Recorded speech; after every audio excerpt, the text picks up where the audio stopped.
Innal hamdalillah, segala puji dan puja kehadirat Allah. Nahmaduhu wa nasta'inuhu wa nastaghfiruh.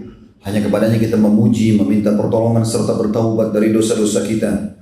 Wa na'udzu billahi min syururi anfusina, dan hanya kepada Allah pula kita meminta agar dijauhkan dari keburukan-keburukan diri kita. Wa min sayyiati a'malina, dan dari segala dosa yang pernah kita lakukan. May yahdihillahu fala mudhillalah. Barang siapa yang telah Allah berikan petunjuk maka tidak akan pernah sesat selamanya. Wa may yudlilhu fala hadiyalah. Dan barang siapa yang telah Allah sesatkan maka tidak akan mendapatkan petunjuk selamanya. Asyhadu an la ilaha illallah wahdahu la syarikalah wa asyhadu anna Muhammadan abduhu wa rasuluh. Saya bersaksi bahwa saya tidak Tuhan yang berhak disembah kecuali Allah, dan juga Muhammad benar-benar hamba juga utusannya.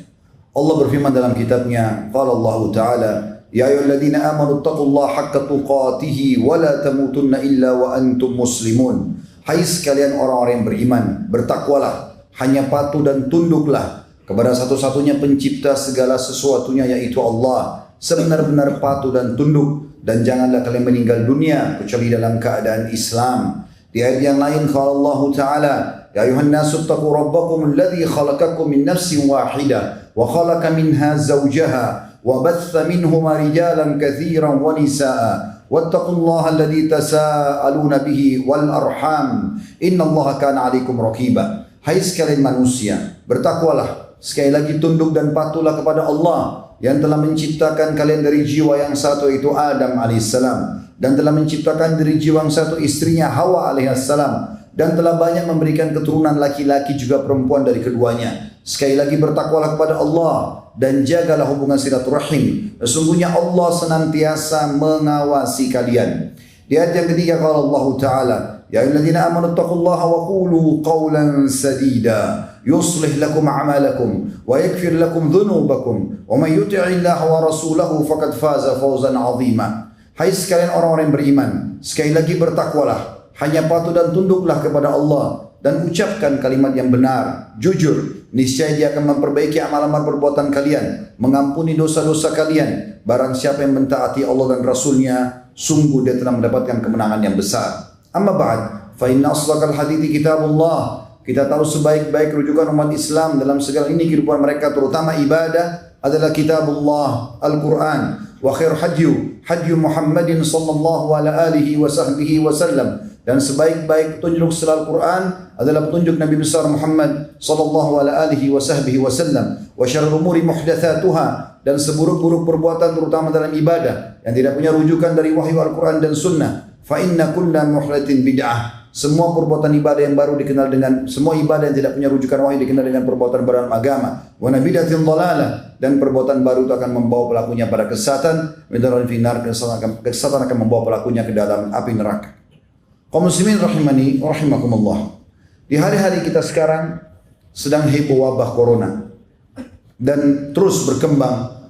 Hanya Allah Subhanahu wa taala yang mengetahui kapan akan diangkat olehnya. Ada pandangan Islam tentang bagaimana setiap muslim menghadapi segala macam penyakit dan wabah. Dan kita di saat-saat sekarang saatnya untuk mempelajari masalah itu. Yang perlu kita garis bawahi, bahwasanya semua yang terjadi di muka bumi ini, baik di langit ataupun di bumi, di kedalaman lautan, sudah Allah takdirkan jauh sebelum penciptaan manusia. Bukan hal yang baru. Allah berfirman dalam Al-Quran, disebutkan di dalam surah Al-Hadid, surah nomor 57, ayat 21 dan 22 juga 23. A'udzu billahi minasyaitonir rajim. Sabiqu ila maghfiratin min rabbikum wa jannatin arduha ka ardis samai wal ardi uiddat lil ladzina amanu billahi wa rusuli. Dzalika fadlullahi yutihi man yasha wallahu dzul fadlil azim. Bergegaslah kalian kepada pengampunan Tuhan kalian, taubatlah segera dari dosa-dosa kalian, dan kejarlah surga yang luasnya seluas langit dan bumi. Dijanjikan untuk orang-orang yang beriman kepada Allah dan Rasul-Rasulnya. Itulah karunia Allah yang sangat besar yang diberikan kepada siapa yang dia inginkan, dan Allah memiliki karunia yang sangat besar. Ma asaba min musibatin fil ardi wala fi anfusikum illa fi kitabin min qabli an nabra'aha inna dzalika 'ala Allah yasir. Tidak ada sesuatu yang menimpa kalian dari musibah di bumi ataupun di diri-diri kalian kecuali sudah tercatat di dalam kitab sebelum kami menciptakan kalian. Dan itu sangat mudah bagi Allah. Ayat 22, ayat 23-nya, likai la ta'sau ala ma fatakum wa la tafrahu bima atakum wallahu la yuhibbu kulla mukhtalin fakhur. Semua itu yang terjadi kalian suka atau tidak suka, terutama dalam masalah musibah, agar kalian tidak terlalu bersedih terhadap apa yang telah luput dari kalian. Subhanallah, dengan adanya corona seperti ini, salah satu hikmah yang dalam Al-Quran disebutkan adalah membuat orang yang punya masalah-masalah itu menjadi kecil semuanya, karena adanya masalah yang lebih besar yang mereka sedang hadapi. Dan juga agar kalian tidak terlalu berlebihan bergembira sehingga melampaui batas terhadap apa yang dia berikan. Dan Allah tidak suka dengan orang-orang yang sombong. Pelajaran yang sangat besar bagi orang beriman adalah bagaimana mereka meyakini tentang takdir Allah. Kalau Allah subhanahu wa ta'ala mampu melakukan apa saja. Bukankah Allah sudah tenggelamkan Fir'aun sebelumnya? Allah hancurkan Namrud, Fir'aun dengan air di Laut Merah, Namrud dengan seekor lalat, dan kaum Hud yang begitu kuat, kaum Ad dikenal, mereka tinggi besar, kekar-kekar, bahkan postur tubuhnya memiliki atau mendekati postur Adam alaihissalam, artinya 60 siku ke langit. Allah binasakan dengan tiupan ataupun angin, dan sekian banyak contoh-contoh dalam masalah ini. Dan bukankah Allah sudah turunkan banyak sekali virus sebelum corona ini, dan itu juga sudah terjadi. Ada DBD juga yang menyebabkan orang banyak meninggal dunia, ada HIV sebelumnya, dan ada yang lain-lainnya. Dan Allah subhanahu wa ta'ala menurunkan itu sebagai pelajaran agar manusia, orang-orang beriman tahu Allah mampu mengerjakan apa saja, tapi semua itu berputar sesuai dengan kemahaadilan Allah. Allah enggak mungkin menyusahkan hambanya, tapi ada hikmah-hikmah yang mungkin manusia belum bisa menjangkaunya, di mana Allah subhanahu wa ta'ala menjadikan itu terjadi. Sebagaimana akan kita sebutkan. Di antara hikmah yang sangat besar, pelajaran adalah bagaimana sekarang seluruh dunia peduli dengan kebersihan. Bayangkan teman-teman, kalau tidak terjadi corona ini, maka manusia banyak dalam jorok dan kotornya. Sekarang semua harus dibersihkan, tangan dibersihkan, meja makan, kursi, pegangan pintu, segala macam hal. Sebenarnya tanpa menunggu penyakit itu harus dijaga. Dan Allah menyebutkan Allah suka sekali dengan keindahan dan kebersihan. Dalam sebuah hadis kata Nabi SAW, Inna Allah jamil, yuhibbul jamal. Allah indah, bersih, sempurna, suka dengan semua itu. Kalau tidak ada terjadi ini secara massal, apakah seluruh dunia akan bisa peduli dengan kebersihan? Belum tentu tentunya. Maka ini termasuk salah satu hikmah dan pelajaran. Bagi orang kafir, ini sekaligus peringatan kepada mereka. Dan subhanallah, munculnya corona justru di Cina yang umumnya orang-orang komunis dan ateis. Tidak yakin ada Tuhan. Kenapa? Alasannya salah satunya mereka mengatakan karena Tuhan tidak kelihatan. Maka mereka selalu kumandangkan, sampai di Indonesia pun orang-orang komunis mengatakan itu. Kalian orang Islam mengaku punya Tuhan, mana Tuhannya? Saya mau lihat, tidak nampak. Maka karena dianggap tidak nampak, tidak ada Tuhan. Subhanallah, Allah datangkan corona, virus yang mereka tidak bisa lihat. Tapi mereka bisa rasakan. Dan terlalu banyak hal yang kita bisa rasakan setiap hari, tapi tidak nampak. Tapi ada. Seperti rasa lapar, rasa kenyang, rasa senang, rasa sedih, marah, ya, dan segala macam ini bisa kita rasakan. Gejolaknya setiap saat, tapi tidak bisa nampak. Maka ini pelajaran besar bagi orang kafir. Dan subhanallah, kata ulama, Allah subhanahu wa ta'ala menjadikan di zaman kita sekarang, justru yang banyak mengadakan penelitian-penelitian, baik ke bulan, keluar angkasa, di bumi, sampai masuk ke hutan-hutan, ke hewan-hewan, di lautan, ke dalam lautan, itu justru orang-orang ateis. Walaupun ada di antara mereka statusnya di keluarganya atau di lingkungannya adalah orang Nasrani, tapi kalau ditanya mereka tidak yakin ada Tuhan.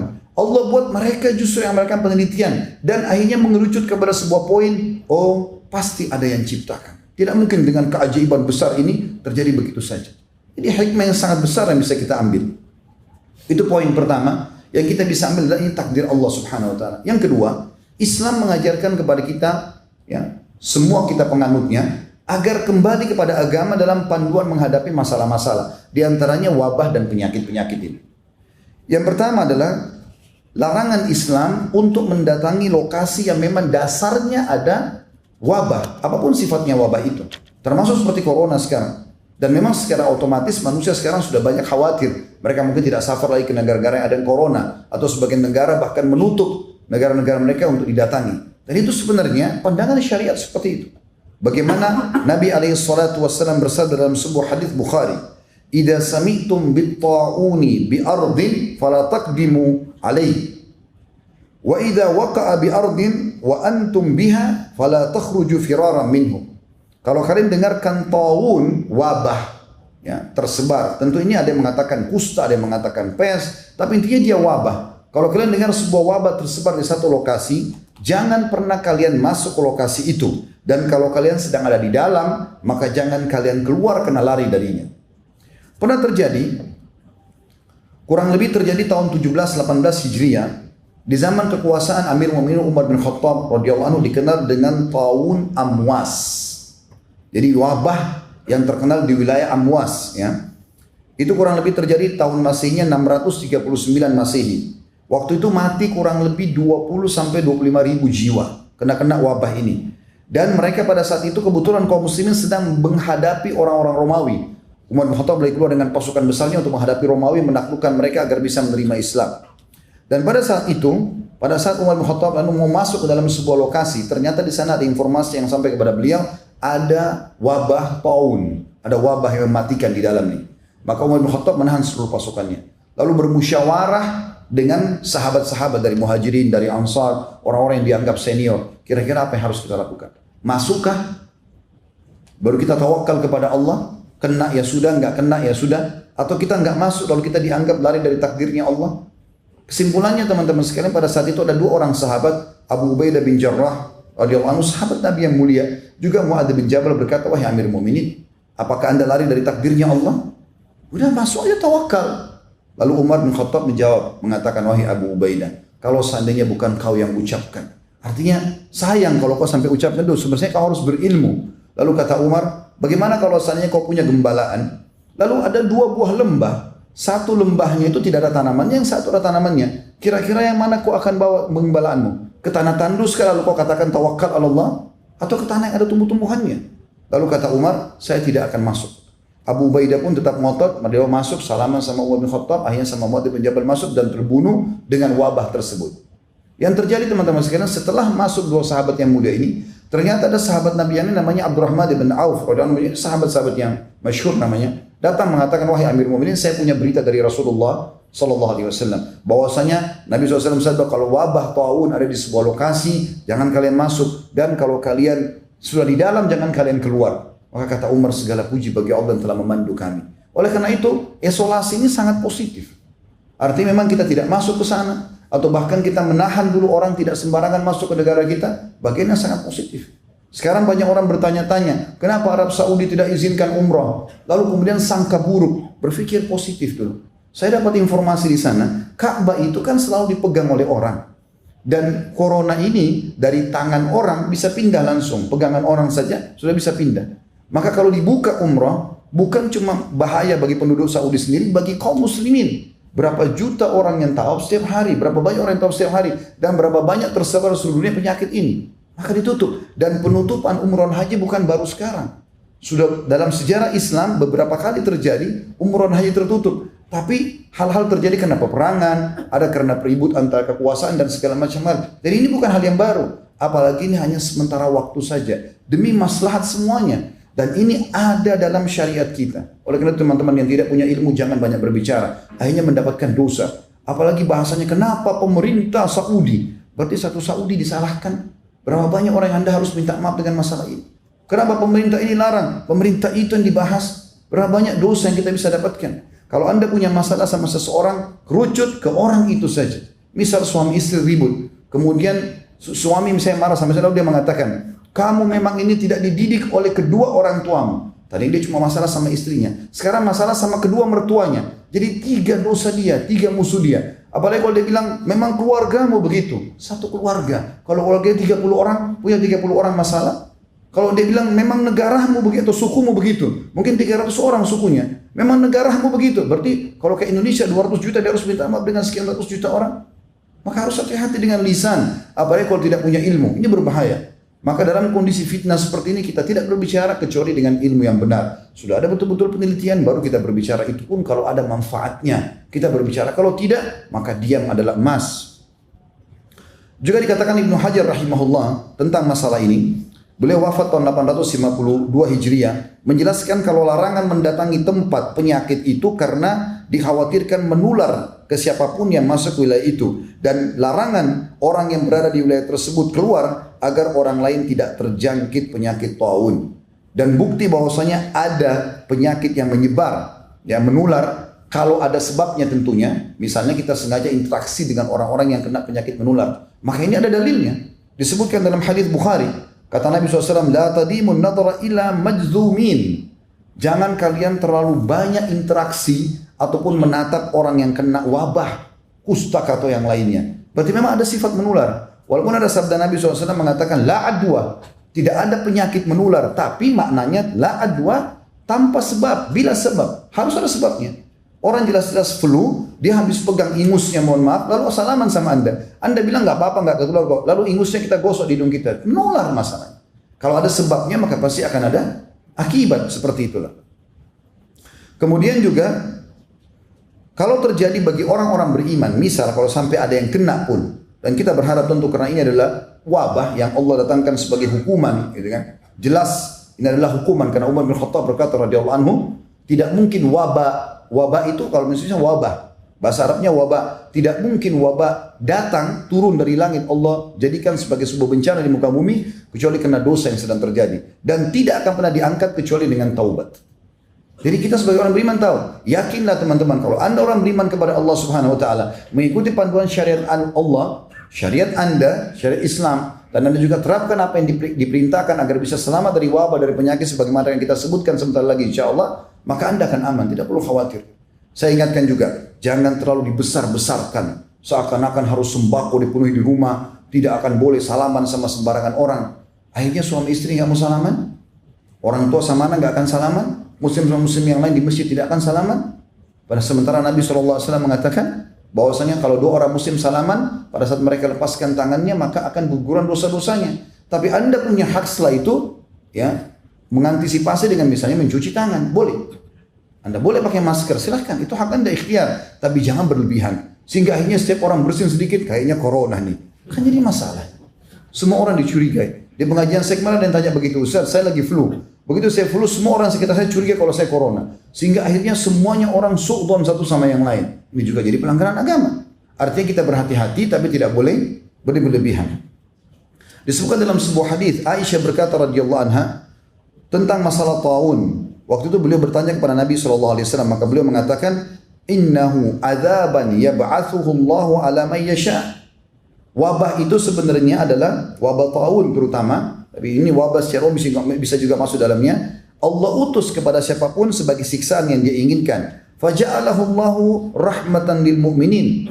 Dan pasti itu kalau penerima orang beriman maka Allah jadikan rahmat buat dia. Dalam riwayat Bukhari yang lain, kalau ada seorang mukmin meninggal karena taun wabah, maka dia mati syahid. Dan kemudian dikatakan, falaisa min 'abdin yaqa'u ta'un fayamkuthu fi baladihi sabiran ya'lamu annahu lan yusibu illa ma kataballahu lahu illa kana lahu mithlu ajru syahid.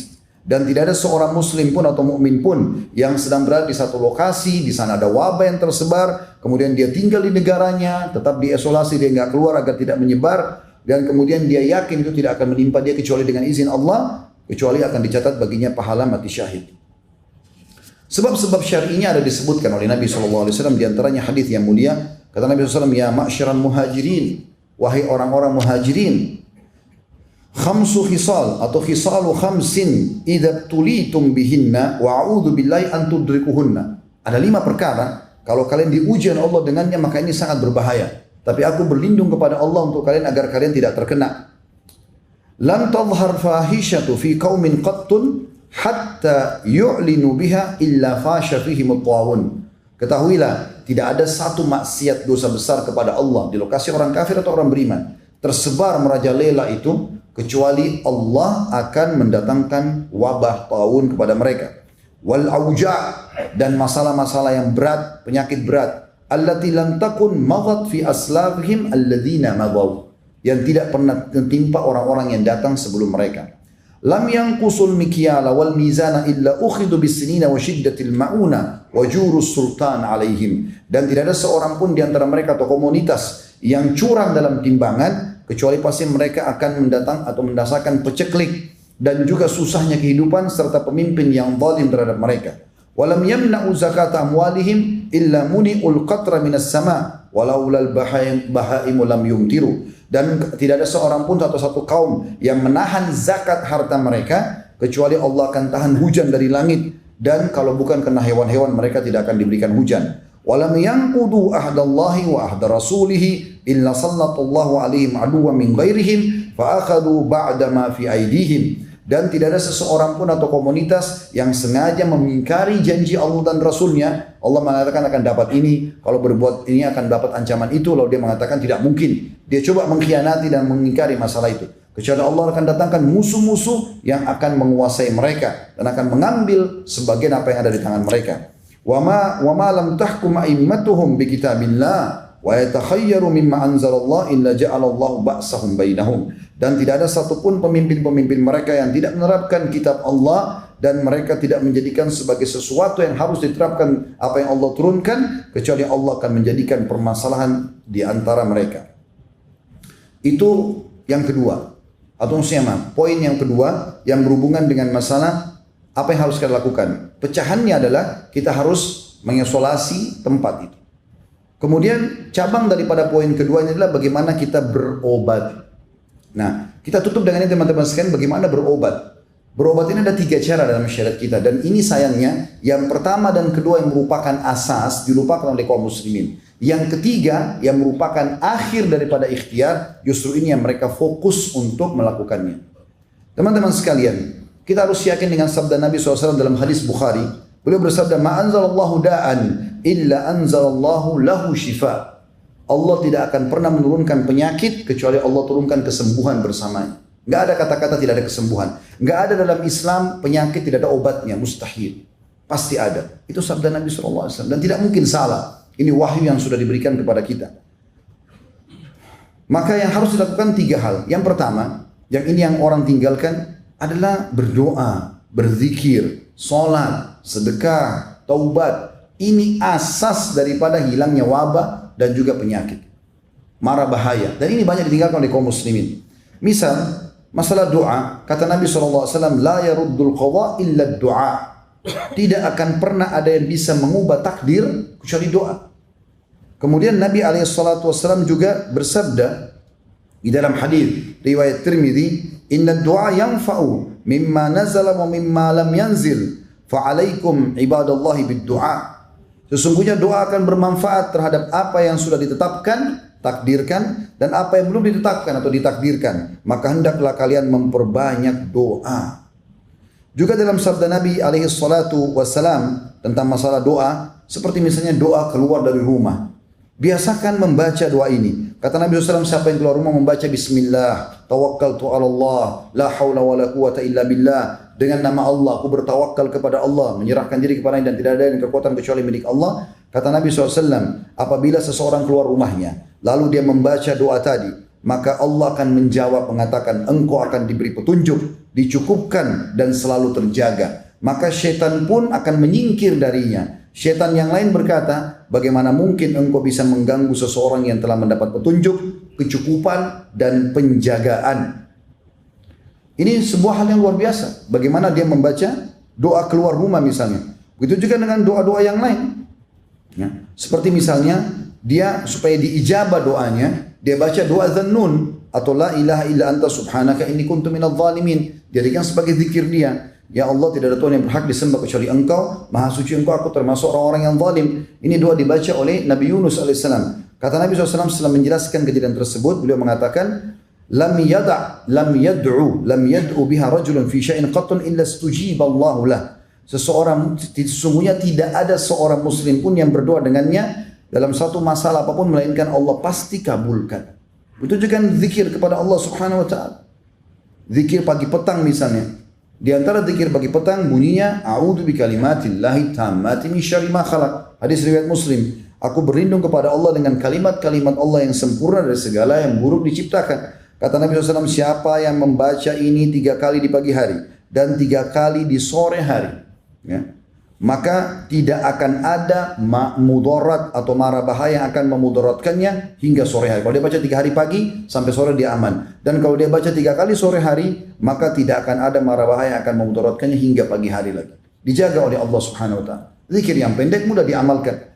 Begitu juga dengan zikir pagi petang yang masyhur, walaupun semuanya hampir semuanya 80% intinya minta agar diberikan keselamatan. Di antaranya adalah Allahumma inni as'alukal afiyah fid dunya wal akhirah. Ya Allah, aku minta kepadamu keselamatan di dunia dan di akhirat dari segala macam bara bahaya termasuk wabah. Allahumma inni as'aluka al-afwa wal afiyata fi dini wa dunyaya wa ahli wa mali. Allahumma astur awrati wa amir rawati. Allahumma ihfazni min bayni yadayya wa min khalfi wa an yamini wa an shimali wa min fawqi wa a'udzu bi'azamatika an uqtala min tahti. Hadis sahih riwayat Ahmad. Yang artinya, Allah, sungguh aku memohon kepadamu keselamatan dunia dan di akhirat. Ya Allah, sungguhnya aku memohon kepadamu keselamatan dalam agamaku. Jangan sampai aku menyimpang. Kemudian juga keselamatan di duniaku, keselamatan di keluargaku, keselamatan di hartaku. Ya Allah, tutupilah aurat-auratku, maksudnya kekurangan-kekuranganku, dan tentramkanlah hatiku dari rasa takut. Ya Allah, peliharalah aku dari mukaku, dari belakangku, dari kananku, dari kiriku, dan dari atasku, dan aku berlindung dengan kemahabesaranmu agar aku tidak tergelincir ataupun kena gempah dari bawahku. Ini diantaranya saja, dan cukup banyak zikir-zikir. Ya. Di dalam hadis yang lain, ada seorang sahabat pernah datang kepada Nabi SAW lalu mengatakan, ya Rasul, di pagi hari, tadi malam saya disengat oleh kalajengking, berbisa, ini sekarang bengkak semuanya, membiru kakinya. Kata Nabi SAW, ama lau qulta hina amsait, coba kau baca pada saat kau tiba sore hari semalam, a'udzu bikalimatillahi tammati min syarri ma khalaq lam tadurruk. Kalau seandainya tadi malam kau baca, aku berlindung kepada Allah dengan kalimat-kalimat Allah yang sempurna dari segala keburukan yang Dia telah ciptakan, maka tidak akan membahayakanmu. Hadis sahih diriwayatkan oleh Imam Muslim. Itu juga dengan sholat. Ada sholat teman-teman sekalian yang mungkin orang tidak banyak fahami, tapi sholat ini dikerjakan oleh Nabi SAW. Itu sholat yang sifatnya mutlak. Dikatakan dalam sebuah hadis yang sahih riwayat Ahmad, Abu Daud, hadis Hasan riwayat Ahmad dan Abu Daud, karena Nabi SAW idza hazabahu shalla, idza hazabahu al-amr shalla. Bahwasanya Nabi SAW setiap kali ada masalah yang dihadapi, pasti beliau langsung pergi sholat. Dan sholat ini sifatnya bukan duha, bukan sholat malam, bukan sholat wudu, bukan taubat. Antum wudu, sholat niat pendekatan diri kepada Allah. Ya, ini dibolehkan, dimutlakkan ya sholat ini. Dan ini dikerjakan. Begitu juga teman-teman memperbanyak amal saleh seperti sedekah. Ini banyak menghilangkan dari wabah dan permasalahan. Hadis Nabi SAW riwayat Tabarani dengan sanad sahih. Sana'iul ma'ruf taqiyu masari as-su. Sesungguhnya semua perbuatan kebaikan, ketakwaan kepada Allah akan menjauhkan dari segala macam masalah berat atau yang buruk atau kejahatan. Wa sadaqatus sir tudfi'u ghadabur rabb, dan sedekah secara sembunyi-sembunyi akan meredam murkanya Allah. Wasilatul rahim tazidu fil umur, dan melanjutkan hubungan silaturahim akan menambah panjangnya umur. Di dalam hadis yang lain kata Nabi SAW, inna sadaqata latudfi'u ghadabar rabb wa tadfa'u an mitati su. Ketahuilah bahwasanya sesungguhnya sedekah itu akan meredam murkahnya Allah. Jadi kalau Allah marah dengan menurunkan wabah dan segala macam hal, Allah bisa angkat murkahnya itu dengan sedekah kita. Wa juga sedekah itu, dan juga dia akan bisa menolak mati yang buruk. Di dalam hadis yang lain riwayat Al-Hakim kata Nabi SAW, sana'il ma'ruf taqiyu masari su. Semua perbuatan baik akan menjauhkan dari segala macam mara bahaya. Wal afaq, gangguan-gangguan. Wal halaqat, hal-hal yang membinasakan. Wa ahlul ma'ruf fid dunya hum ahlul ma'ruf fil akhirah. Dan orang yang suka buat kebaikan di dunia, maka mereka adalah orang-orang yang juga ma'ruf di akhirat. Termasuk teman-teman sekalian dianjurkan agar menutup wadah-wadah minum dan makan ya di rumah. Disebutkan dalam sebuah hadis, dan hadis ini juga adalah hadis yang sahih. Ya kan Imam Muslim. Saya langsung ke terjemahannya, kata Nabi SAW, tutuplah bejana-bejana, rapatkanlah tempat-tempat minum, karena ada waktu satu malam atau ada waktu pada saat orang-orang lagi tidur ketika turunnya wabah atau di malam hari turun wabah. Tidaklah ia melewati bejana yang tidak ditutup ataupun tempat minum yang tidak dirapatkan, kecuali ia akan masuk ke dalamnya. Wabah itu akan masuk. Makanya sunnah Nabi SAW adalah bagaimana kita menutup wadah-wadah minuman dan makanan kita. Tentu masih banyak poin-poin yang lain teman-teman, kena khutbah Jumat saya ringkaskan. Kemudian kita masuk juga ke jenis pengobatan selain tadi saya bilang ada 3. Yang pertama adalah zikrullah, ya, yang doa, sedekah dan seterusnya, ini semua amal-amal saleh. Yang kedua masuk dalam pengobatan adalah pengobatan yang juga banyak ditinggalkan oleh kaum muslimin, pengobatan dengan cara yang diajarkan oleh Nabi SAW. Seperti misalnya ruqyah syariah.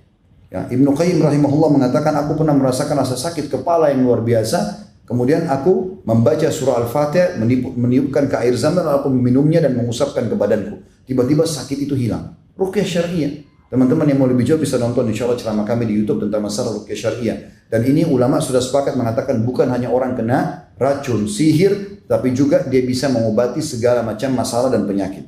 Kemudian juga jangan pernah tinggalkan habbatus sauda. Sekarang beli di rumah, jintan hitam. Selalu kita dengar hadis Nabi SAW tapi tidak diamalkan. Hadis Bukhari Muslim, habbatus sauda dawa likul da'il sam. Biji hitam atau jintan hitam itu adalah obat untuk semua penyakit kecuali kematian. Kalau mati juga bisa diobati, jintan hitam akan obati.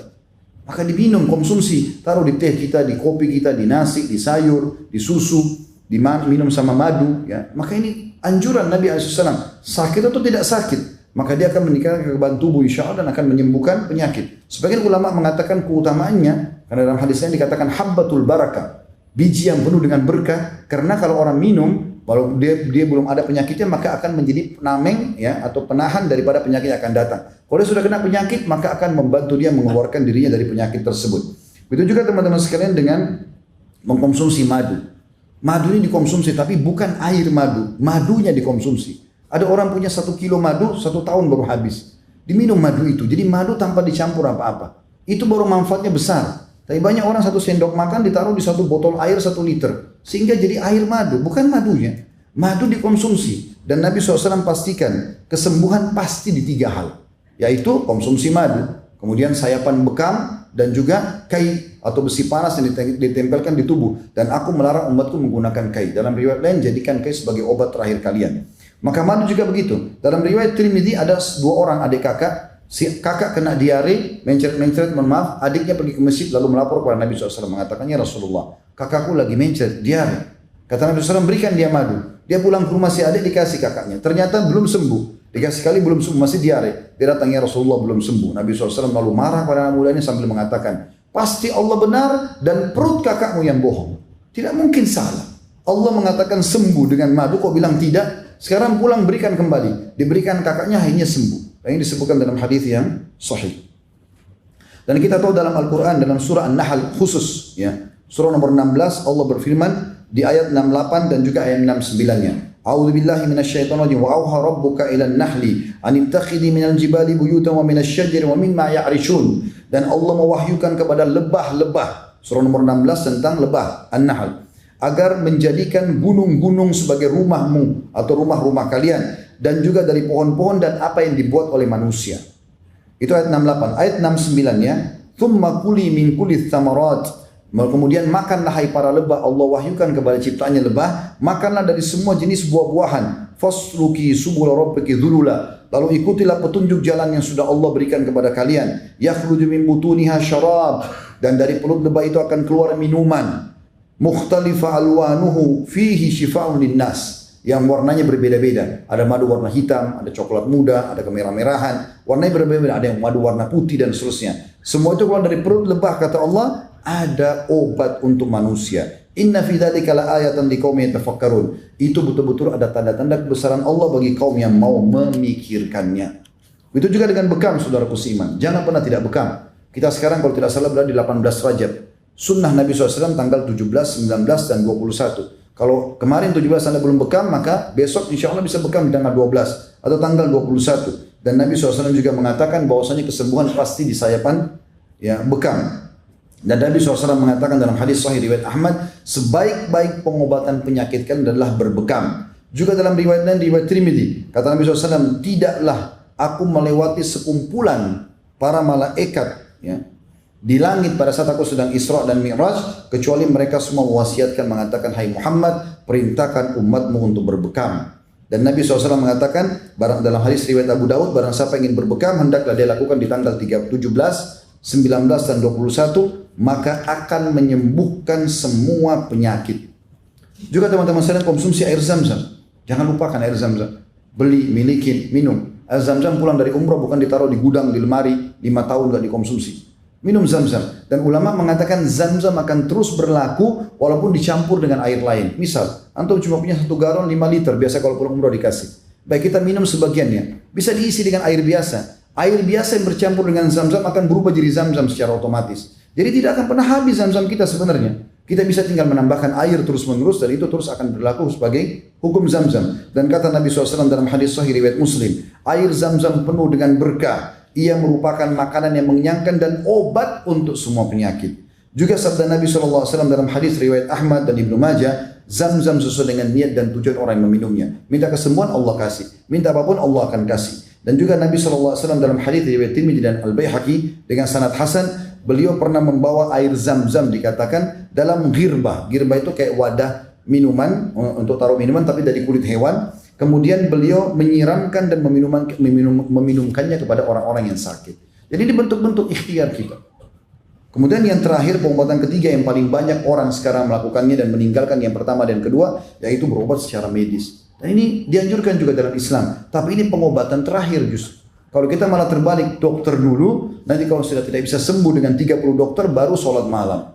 Baru mau berdoa. Allah di nomor 30 kan, bagaimana bisa sembuh?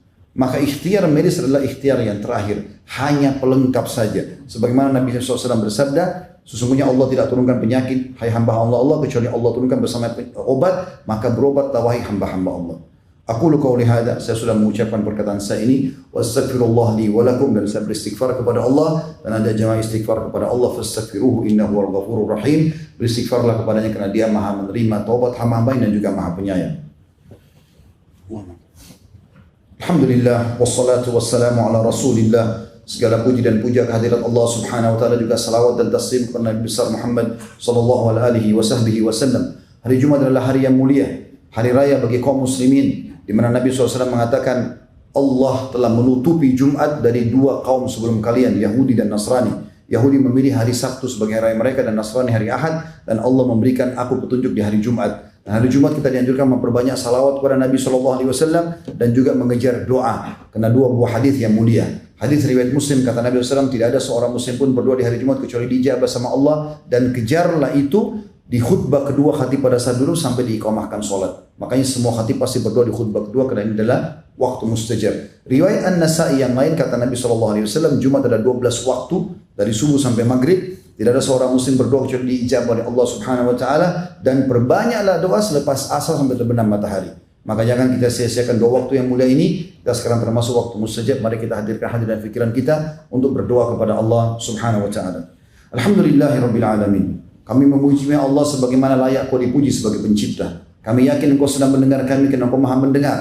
Juga mengetahui dan melihat kami karena Engkau Maha melihat dan mengetahui semua niat-niat kami. Kami tidak berkumpul di sini ya Allah kecuali karena ingin patuh dan menjalankan perintah-Mu. Maka terimalah puji-pujian kami ini, dan kami juga mengucapkan salam kami, salawat dan taslim kepada utusan-Mu Nabi besar Muhammad sallallahu alaihi wasallam, mana Engkau telah perintahkan kepada kami. Ya Allah, terimalah seluruh amal saleh yang pernah kami lakukan. Kami ikhlas ataupun kami kurang ikhlas, sunnah ataupun wajib, dengan pahala yang sempurna. Juga yang sedang kami kerjakan dan akan kami kerjakan sampai menjelang ajal datang nanti. Ya Allah, terimalah juga dari seluruh orang-orang amal-amal dari kedua orang tua kami, kerabat kami, kaum muslimin dan muslimat. Juga ampunilah dosa-dosa seluruh muslimin dan muslimat, mukminin dan mukminat yang hidup dan juga yang sudah meninggal. Ya Allah, tolonglah saudara kami dimanapun mereka berada, yang sedang tertimpa wabah, yang sedang diberikan ujian oleh-Mu ya Allah, yang sedang tertindas di tangan orang-orang kafir yang zalim. Ikhlaskan niat mereka, terima para syuhada mereka, mulakan Islam di tangan mereka dan tangan kami semua, dan ikut sertakan kami bersama mereka di pahala, baik dengan doa, dengan harta, juga dengan jiwa kami. Ya Allah, amankanlah negeri kami, tentramkanlah kami di negeri kami. Kami telah beriman di negeri kami Indonesia, maka amankan negeri ini. Luaskan rezekinya, bukalah seluruh rezeki dari seluruh penjurunya, dan lunasi utang negara kami dengan semudah-mudahnya. Berilah hidayah para pemimpin kami dan juga kami sebagai masyarakat agar selalu patuh dan tunduk kepadamu, dan jadikan Indonesia sebagai contoh bagi negara-negara yang lain. Rabbana atina fid dunya hasanah wa fil akhirati hasanah wa qina adzabannar. Ya Allah, berikan kami semua kebaikan di dunia dan juga semua kebaikan di akhirat, dan jauhkan kami dari siksa api neraka. Wassallallahu ala nabiyina Muhammadin walhamdulillahi rabbil alamin. Inna Allah ya'muru bil adli wal ihsan. Sesungguhnya Allah selalu menyuruh kita berbuat baik dan keadilan, wa yanha 'anil fahsya'i wal munkari wal baghi, dan Allah larang perbuatan keji, maksiat dan juga kemungkaran. Ya'idzukum la'allakum tadhakkarun. Itu peringatan dari Allah, jadikan sebagai prinsip hidup kalian. Fadhkurullahal 'azim yadhkurkum. Ingat dan patuhlah kepada Allah, maka Dia akan ingat kepada kalian. Washkuruhu 'ala niyami yazidkum. Syukuri nikmatnya, dia pasti akan tambah. Wa dzikrullahi akbar. Dan mengingat Allah adalah amal yang paling besar. Wa aqimis shalah, dan dirikanlah salat.